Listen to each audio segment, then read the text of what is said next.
I'm Kris Waldherr. I'm an author, illustrator, designer, and tarotist.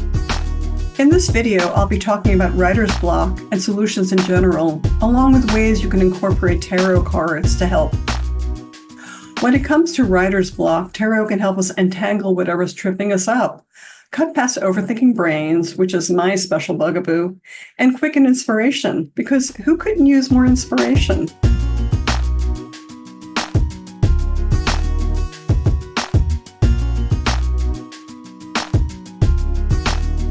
Reason number one is a biggie. You don't know enough yet about what you're writing.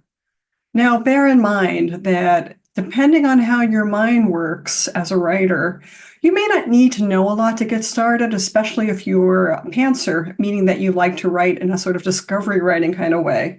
If you're a plotter, this may be more of a big deal to you because you feel like you really do need to know enough to get going. You're what some would call like a high input writer if you're looking at the Clifton strengths.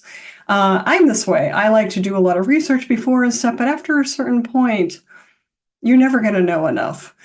So if you don't know enough about what you're writing, what I always like to do is reset yourself with what I call an SRJ.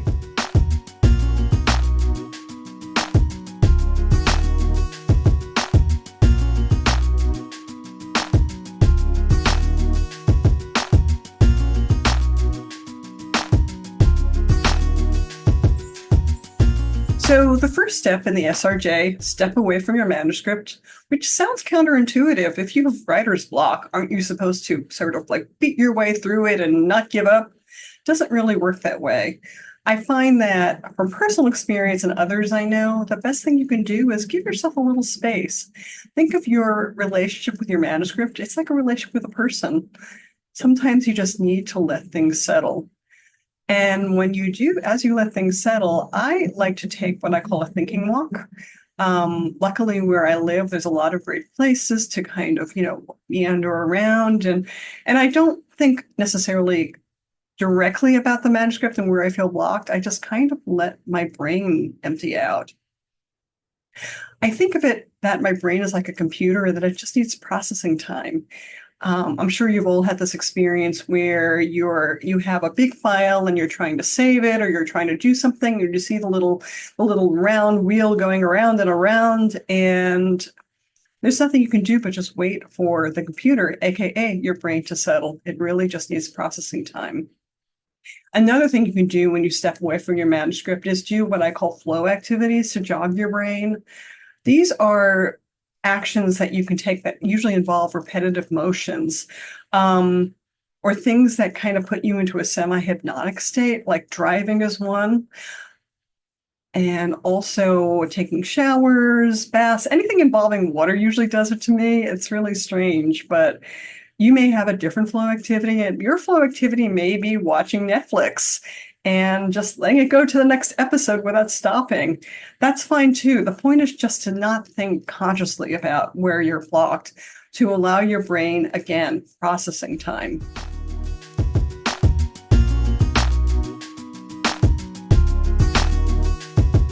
The R, research. Research what you don't know. And it doesn't necessarily mean let's open a bunch of books and cruise the internet. You can use tarot for research. You can use journaling for research. There's all sorts of ways you can go about it. I'll talk more about that later in this video.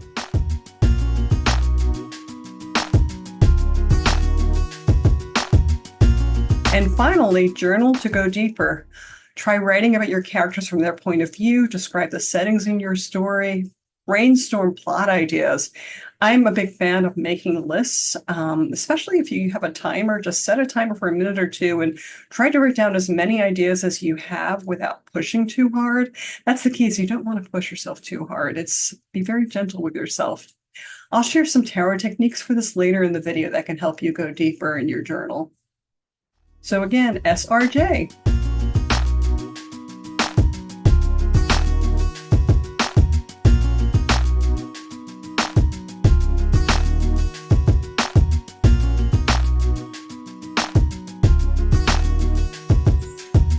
So in my novel, Unnatural Creatures, which is a novel of the Frankenstein women, I really struggled with one of my three characters who was the bride of Frankenstein. Her name is Elizabeth Lavenza.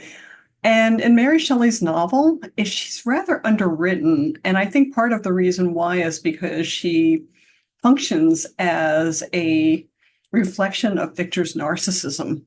So for my novel, I wanted to get to know her better. So in order to do that, I use tarot cards. And here's a very quick way you can do it. And I'm just going to shuffle some cards and see what comes up.